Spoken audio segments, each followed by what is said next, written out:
Hello students, class second. बच्चों, आज हम आपकी हिंदी में ग्रामर का चैप्टर 1 का रिवीजन करेंगे। ठीक है, चैप्टर 1 है आपका भाषा।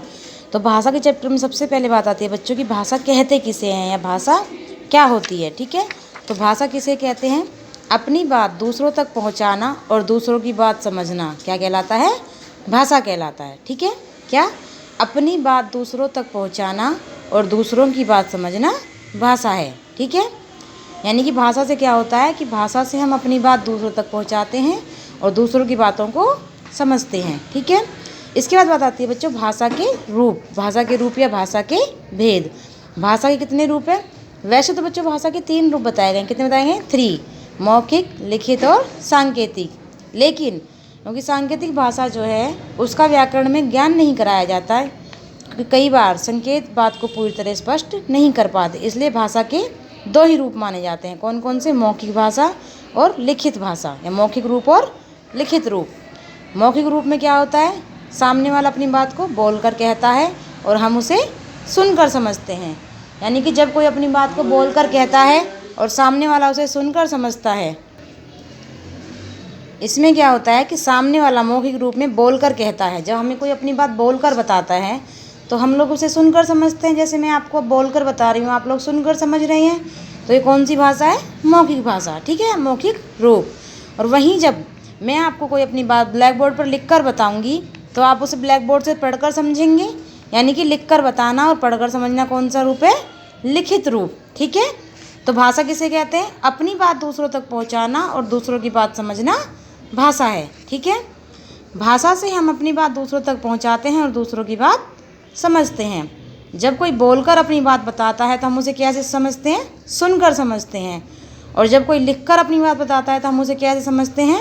हम उसे पढ़कर समझते हैं। ठीक है, भाषा के कितने रूप बताएं? 2 रूप। कौन कौन से? मौखिक रूप और लिखित रूप। ठीक है, आया समझ में?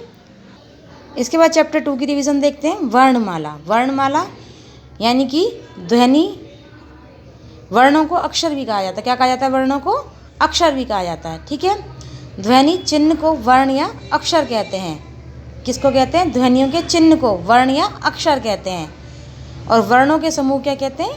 वर्णमाला। यानी कि वर्णों के समूह को वर्णमाला कहते हैं। ठीक है, और वर्णों को क्या कहते हैं? वर्णों को अक्षर भी कहा जाता है।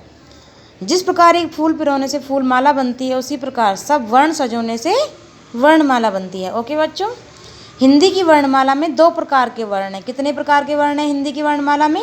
2 प्रकार के। कौन कौन से? स्वर और व्यंजन। कौन कौन से? स्वर और व्यंजन। ठीक है, स्वर 11 हैं। कितने हैं स्वर? 11। स्वर की संख्या कितनी है? 11। ए, आ, छोटी, बड़ी, छोटा ऊ, बड़ा ऊ, री, ए, आई और औ। ठीक है, स्वर की संख्या कितनी है आपकी हिंदी वर्णमाला में? 11। और व्यंजनों की संख्या 35। कितनी? यानी कि 35। कहाँ से? कैसे लेके है तक। कितनी है व्यंजनों की संख्या? कैसे है तक 35। ठीक है, इसके अतिरिक्त 4 संयुक्त व्यंजन भी होते हैं। कौन कौन से? छ, त्र, ज्ञ और श्रय। अगर संयुक्त व्यंजन की संख्या पूछी जाती है तो आपको लर्न करना है कितने होते हैं? 4। कौन कौन से? छ, त्र, ज्ञ और श्रय। और इसके अतिरिक्त हिंदी में अंग और अह का भी प्रयोग किया जाता है। ये न तो स्वर हैं और न ही व्यंजन। अंग और अह जो हैं वो ना तो स्वर होते हैं और ना ही बच्चों व्यंजन होते हैं। ठीक है, हिंदी में पहले 33 व्यंजन होते थे, लेकिन अब ड और ढ को भी वर्णमाला में शामिल कर लिया गया है। इस प्रकार इनकी संख्या कितनी हो गई है? 35, यानी 35 व्यंजन हो गए हैं। और स्वर कितने होते हैं? 11 होते हैं। ठीक है बच्चों, आया समझ में? ड और ढ से कोई शब्द शुरू नहीं होता, ये शब्द के अंत में या बीच में ही आते हैं। जैसे सड़क, पढ़ आदि। ड, ण, ण, ण, ण से भी कोई शब्द शुरू नहीं होता। जिस प्रकार छ, त्र, ज्ञ, श्रय संयुक्त व्यंजन हैं, इसी प्रकार कई अन्य संयुक्त व्यंजन भी हैं। इनके बारे में हम आगे पढ़ेंगे। ठीक है, तो हमने क्या क्या जाना? बोलते समय हमारे मुख से कुछ ध्वनियाँ निकलती हैं और इन ध्वनियों के लिखे जाने वाले रूप को कहते हैं वर्ण या अक्षर कहते हैं। ठीक है, वर्णों के समूह को वर्णमाला कहते हैं। वर्ण 2 प्रकार के होते हैं। कौन कौन से? स्वर और व्यंजन। कौन कौन से होते हैं? स्वर और व्यंजन। स्वरों की संख्या 11 और व्यंजनों की संख्या 35। कितनी होती है स्वरों की संख्या? 11 और व्यंजनों की संख्या कितनी होती है?